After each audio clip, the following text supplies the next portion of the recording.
أهلا بيكم في قناة فيلميزو. فيلم النهاردة عن قصة حقيقية لطفل عنده 6 سنين بيتطوع في الجيش. خليك معانا لنهاية الفيلم علشان تعرف إيه اللي حصل، واشترك في القناة بالمرة علشان يوصلكم كل جديد. ويلا بينا. الفيلم بيبدأ في روسيا بعيلة من 3 أفراد قاعدين جنب النهر بيستمتعوا بوقتهم. الأصغر فيهم سيرجي أليوشكوف كان بيتفاخر قدام أخوه الكبير وأمه إنه فوق شجرة، وفجأة طيارات حربية ألمانية بتطير فوقهم. الأم بتطلب من ولادها يستخبوا بسرعة في الشجر، لكن الولد اللي عنده 6 سنين بيقول إنه مش خايف وبيضرب الطيارة بالنبلة بتاعته. والمفاجأة للكل إنه قدر يصيب الطيارات ويفجرها، بس لما بيبص حواليه عيلته بتكون اختفت. سيرجي بيصحى مفزوع من الحلم وبيفضل ينادي على أمه.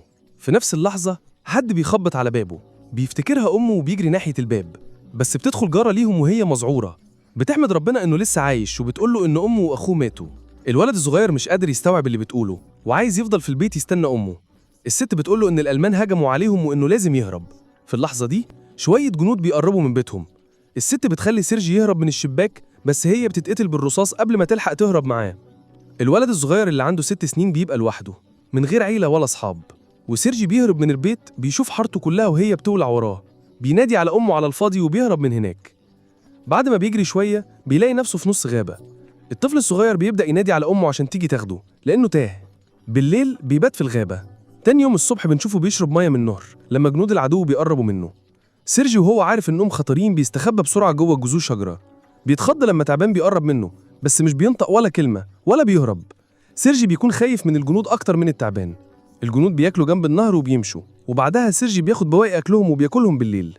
مع نهاية اليوم الولد الصغير بيكون مرهق تماما، بقاله يومين ما أكلش أكل كويس وعمال يمشي من غير هدف. بيقع وهو بيعرج بس مش بيوقف مشي. وهو في طريقه بيشوف توت باري وبياكله بنهم، بس فجأة بيحصل انفجار وراه بيفاجئه. الولد بيدوخ وبيبدأ يتهيأ ان في حد جاي وراه. مع ذلك حتى في الظروف دي بيقف بشجاعة وبيقول له للشخص ده انه معاه بندقية وانه مش خايف. بيعرج لقدام بس بيغمى عليه بعد شوية. وهو نايم 2 جنود بيقرجوا منه. المشهد بيقطع على قاعدة الجيش الروسي والقائد كوزنسوف مستني الدورية بتاعته. بيوصلوا معاهم الولد الصغير اللي مصاب وضعيف. لما الجنود بيقولوا له انهم في صفه، الولد الصغير بيطمن وبيعرفهم على نفسه. الجنود بيضحكوا لما الولد بيسلم على القائد وبيقولوا له يعرف نفسه هو كمان. الجنود بيحسوا بعاطفة ناحية الولد الصغير وبيتلموا حواليه، بيشربوه مية ويأكلوه. حتى القائد اللي طبعه بارد بيهتم بالولد. ممرضة اسمها كاتيا بتضمد جروح سيرجي وهي كمان بتعجب بشخصيته. الولد بيطلب منها ترسم له دبابة على جروحه علشان هو عايز يبقى جندي لما يكبر. حتى الجنود المصابين بيتكلموا مع الولد وبيحسوا بخفة. سيرجي بيكون منبهر بمسدس القائد وشرطه، والقائد كمان بيجاوب على كل أسئلة الولد الصغير وبيخليه يلعب بمسدسه الشرفي بعد ما بيشيل منه الرصاص. سيرجي بيوري له الدبابة المرسومة على بطنه وبيتفاخر بكونه جندي هو كمان. الولد بيخف بسرعة جدا. الممرضة كاتيا بتطلب من القائد يخلي الولد يفضل مع الكتيبة، بس هو بيرفض وبيقول إن ده مش هيكون آمن. هو عايز يبعت سيرجي لدار أيتام. الجنود بيقضوا كل وقت فراغهم مع سيرجي. ناس كتير بتزوره طول اليوم، بيجيبوا له أكل بعتها عائلاتهم من بعيد، وحتى بيخلوه يلعب بمنظرهم. في يوم جندي بيروح للقائد يطلب منه يخلي الولد يقعد مع الكتيبة. الجنود ارتبطوا بالولد جدا وبيعتبروه زي ابنهم. وجوده بيخفف عنهم عبء الحرب، لكن القائد مصمم يبعت الولد لدار الأيتام عشان سلامته. تاني يوم الأعداء بيهجموا وجنود كتير بيتصابوا. عربية بتيجي تاخد سيرجي لدار الأيتام. القائد بيقول له الولد الخبر وبيديله مسدس خشبي شرفي هدية. الولد بدوره بيحضنه وبيقول له إنه خايف على سلامة القائد. القائد بيتأثر بحضنه وبيغير رأيه، بيطلب من سيرجي يفضل مع الجنود كابنه. بالليل الجنود بيدوروا على لبس جندي صغير للولد، هم طايرين من الفرحة إن سيرجي هيفضل معاهم. القائد بيصحي سيرجي وبيديله اللبس، بيلبسه وبيجري في كل حتة وشكله زي جندي حقيقي.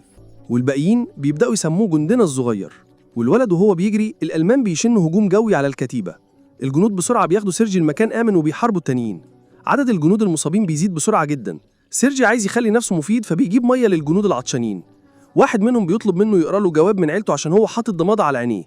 الولد الصغير عايز يساعد بس ما بيعرفش يقرأ. بياخد الجواب وبيبدأ يألف الكلام اللي مكتوب فيه، وبيقول إن بقرة الجندي كويسة في البيت. لما الجندي بيقول له إنه ما عندوش بقرة، الباقيين بيقولوا له يمشي مع القصة وبيضحكوا. بيقرأ جوابات كل واحد بنفس الطريقة وبيفرحهم. في المشهد اللي بعده بنشوف كاتيا والقائد بيتكلموا. الاتنين شكلهم معجبين ببعض بس مش بيعترفوا بمشاعرهم. بعدين سيرجي بيقول للقائد إنه في منصب المراسل في الكتيبة، وبيبدأ يعرف نفسه كواحد منهم. لكن الولد بعد كده بيشوف محطة واحد من الجنود متدمرة من الهجوم. القائد بيعلمه يقلع قبعته عشان يبدي الاحترام للجندي اللي مات. تاني يوم بيسر على القائد يديله مهمة وبيتكلف بتوزيع الجوابات على الجنود. بينجز مهمته بكفاءة وحتى بيخلي الجنود يرقصوا له. تاني يوم سيرجي بيبعد شوية عن القاعدة ومعاه المنظار، وهو بيلعب بيه بيشوف رجل حد بتتحرك من جوه كوم قش. بيرجع بسرعة للكتيبة وبيقول للجنود عن اللي شافه. الجنود بيكونوا شاكين بس بيروحوا مع الولد أي حال. لما بيوصلوا جنب كوم القش بيتفاجئوا بوجود جاسوسين ألمان مستخبيين تحتيه. الجاسوسين بيتقبض عليهم والولد بيتشكر على ذكائه.